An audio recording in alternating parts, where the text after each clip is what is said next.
ക്രിസ്തുവിന്റെ അതേ സ്നേഹം നെഞ്ചിലേറ്റി രണ്ടാം ക്രിസ്തുവെന്ന അപരനാമം ലഭിക്കാൻ തക്കവിധം ഈശോയെ പ്രണയിച്ച അസീസിയിലെ വിശുദ്ധ ഫ്രാൻസിസ്. ഈശോ ജനിച്ചതുപോലെ ഒരു കാലിത്തൊഴുത്തിൽ ജനിക്കാൻ ദൈവനിയോഗം ലഭിച്ചവൻ.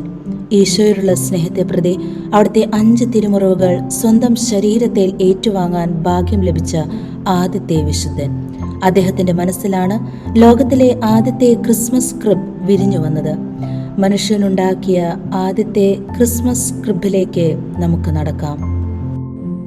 1223 ഡിസംബർ മാസം ക്രിസ്മസിന്റെ തലേനാൾ വിശുദ്ധ ഫ്രാൻസിസിന് ഒരു മോഹം.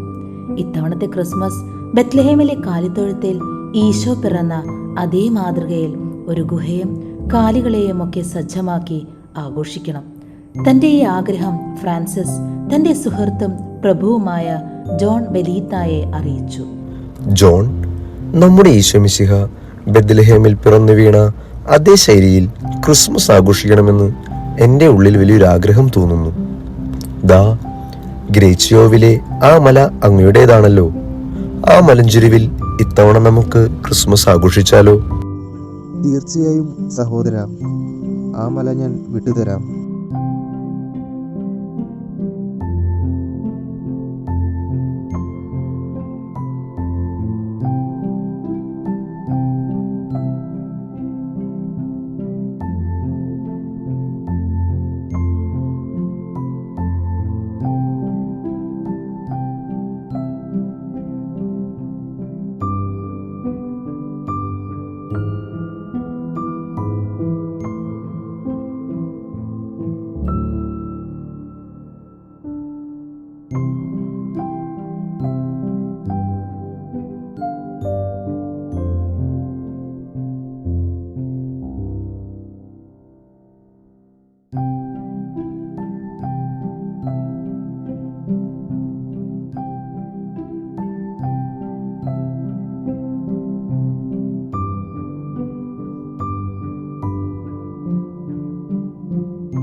ഒരുക്കങ്ങൾ പൂർത്തിയായി.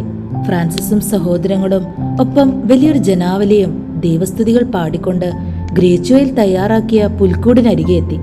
ക്രിസ്മസ് രാവിലെ പ്രാർത്ഥനകൾ ആലപിച്ച് കാലികളുടെ നടുവിൽ പിറന്ന ഉണ്ണിയേശുവിനെ ധ്യാനിച്ച് ആത്മനാ ദർശിച്ച് ഫ്രാൻസിസ് വികാരാധീനനായി ഇങ്ങനെ ഉരുവിട്ടു. സർവശക്തൻ ബലഹീനനായി, സർവസമ്പന്നൻ പരിമദരിദ്രനായി, പ്രപഞ്ചം മുഴുവൻ നിറഞ്ഞിരിക്കുന്ന ദൈവം ചെറിയ ശിശുവായി.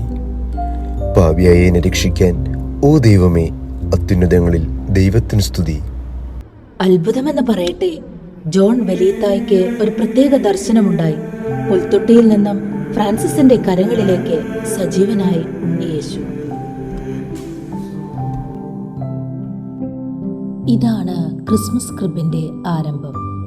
ഏവർക്കും പുൽക്കൂട്ടിൽ പിറന്ന ഉണ്ണിയേശുവിന്റെ അനുഗ്രഹവും സമാധാനവും സന്തോഷവും ആശംസിക്കുന്നു.